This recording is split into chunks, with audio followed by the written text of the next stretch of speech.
தமிழக மக்களுக்காக திட்டத்தை கொண்டு வருகிறோம். யார் பெயர் அதில் உள்ளது என்பது முக்கியமா அல்லது திட்டத்தால் மக்கள் பயன்பெறுவது முக்கியமா என்ற வித்தியாசம் கூட தெரியாமல் இதில் ஒரு அரசியல் செய்ய வேண்டும் என்ற நோக்கத்தோடு செயல்படுவது வருத்தமளிப்பதாக அமைச்சர் அன்பில் மகேஷ் பொய்யாமொழி மயிலாடுதுறையில் தெரிவித்துள்ளார்.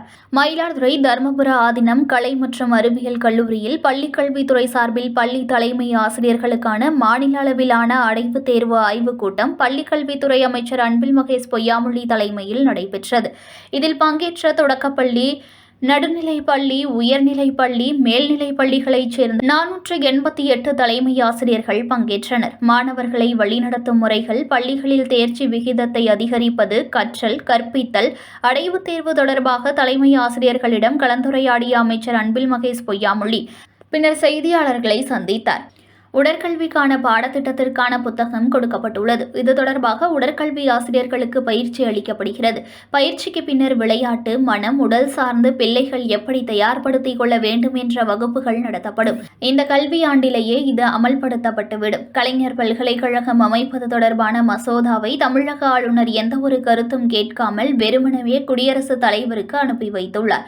ஒவ்வொரு முறையும் தமிழக முதல்வர் மு.க.ஸ்டாலின் சட்ட ரீதியாக வெற்றி பெற வேண்டிய சூழ்நிலை தான் உள்ளது. கண்டிப்பாக நீதிமன்றம் ஒரு நல்ல தீர்ப்பை தமிழக அரசுக்கு வழங்கும் என்ற நம்பிக்கை உள்ளது. உங்களுடன் ஸ்டாலின் என்ற திட்டத்தை பெயருக்கு அதிமுக முன்னாள் அமைச்சர் சி.வி. சண்முகம் தொடர்ந்த வழக்கில் நீதிமன்ற தீர்ப்பு குறித்து கேட்டபோது தமிழக மக்களுக்காக திட்டத்தை கொண்டு வருகிறோம். யார் பெயர் அதில் உள்ளது என்பது முக்கியமா அல்லது திட்டத்தால் மக்கள் பயன்பெறுவது முக்கியமா என்ற வித்தியாசம் கூட தெரியாமல் இதில் ஒரு அரசியல் செய்ய வேண்டும் என்ற நோக்கத்தோடு செய்வது வருத்தமாக உள்ளது. புரட்சித் தலைவர் எம்ஜிஆர் மதிய உணவு திட்டம் என்றுதான் செயல்படுத்தப்பட்டு வருகிறது. அம்மா உணவகம் என்ற பெயரில்தான் தொடர்ந்து அதனை செயல்படுத்தி வருகிறோம். மக்களிடம் நன்றாக சென்றடைந்துவிடும் என்ற பயத்தின் காரணமாகத்தான் அவர் இவ்வாறு செய்கிறார் என்றார். மயிலாடுதுறை மாவட்டத்தில் பல மாதங்களாக முதன்மை கல்வி அலுவலர் பணியிடம் காலியாக உள்ளது குறித்து கேட்டதற்கு அதிக அளவில் முதன்மை கல்வி அலுவலர்கள் ஓய்வு பெற்றுள்ளனர். அடுத்த பணி உயர்வு பட்டியல் வர உள்ளது. அப்போது மயிலாடுதுறை மாவட்டத்திற்கு கண்டிப்பாக முதன்மை கல்வி அலுவலர் நியமிக்கப்படுவார் என்றார். இவ்வாய்வுக் கூட்டத்தில் மாவட்ட ஆட்சியர் H.S. ஸ்ரீகாந்த், இணை இயக்குநர் பூபதி, மாவட்ட கல்வி அலுவலர் சாந்தி, மாவட்ட ஆசிரியர் கல்வி மற்றும் பயிற்சி நிறுவன முதல்வர் முனைவர் அன்புமுத்து, மாவட்ட கல்வி அலுவலர் குமரவேல், முதன்மை கல்வி அலுவலரின் நேர்முக உதவியாளர் முத்துக்கணியன் ஆகியோர் கலந்து கொண்டனர். அந்த அளவுக்கு இப்போ ஸ்லாஸை பொறுத்த வரைக்கும் ஏறத்தாழ இப்போ ஒரு 12வது இடத்துல வந்து நம்முடைய மயிலாடுதுறை மாவட்டம் நல்லாவே பெர்ஃபார்ம் பண்ணியிருக்காங்க. ஈவன் 10th 11th 12th நல்லா இம்ப்ரூவ்மெண்ட் கொடுத்துருக்குறாங்க.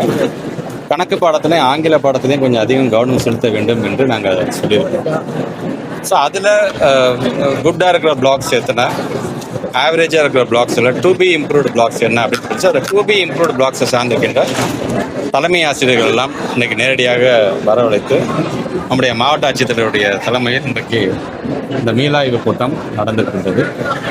ஒவ்வொரு ஹெச்எம்ஸும் ஒவ்வொரு விதமான கருத்துக்களை வந்து இந்த ஸ்லாஷ் எக்ஸாம் சார்ந்து அவங்க எடுத்து சொல்லியிருக்கிறாங்க. கண்டிப்பாக இந்த கூட்டம் முடிந்த பிறகு அடுத்த கல்வியாண்டு இருந்து வரும்போது ஸ்லாஷ் ரிப்போர்ட்டில் மயிலாடுதுறை இன்னும் முதல் 5 இடத்துக்குள்ளே வரத்துக்கு நாங்கள் என்னென்னலாம் செய்வோம் அப்படிங்கிறதுக்கான ஒரு ஆக்ஷன் பிளானையும், அது மிக ஒரு மகிழ்ச்சியானது என்னென்னா ஒவ்வொரு ஹெச்எம்ஸ் வந்து ஃபஸ்ட்டு அக்செப்ட் பண்ணிக்கிறாங்க. ஆமாம், இதில் கொஞ்சம் நாங்கள் பின்தங்கிடும், இதில் நாங்கள் நல்லா பெர்ஃபார்ம் பண்ணுறோம். பின்தங்கியிருக்கிறதுக்கு காரணம் என்னென்னா அது சார்ந்து நாங்கள் வந்து என்ன ரெமடியல் ஆக்ஷன்ஸ் எடுக்க போகிறோங்கிற அளவுக்கு சொல்லியிருக்கிறார்கள். உள்ளபடியே அது மகிழ்ச்சியாக இருந்தது. தொடர்ந்து நம்முடைய மாவட்ட ஆட்சித்தலைவரும் இது சார்ந்து தொடர்ந்து பல ரிவ்யூ மீட்டிங் வைக்கிறேன்னு சொல்லியிருக்கிறாங்க. கண்டிப்பாக இனி வரும் கல்வியாண்டில் இன்னும் ஒரு நல்ல ஒரு முன்னேற்றத்தை மயிலாடுதுறை மாவட்டம் பெறும் என்ற நம்பிக்கை எங்களுக்கு இருக்கின்றது.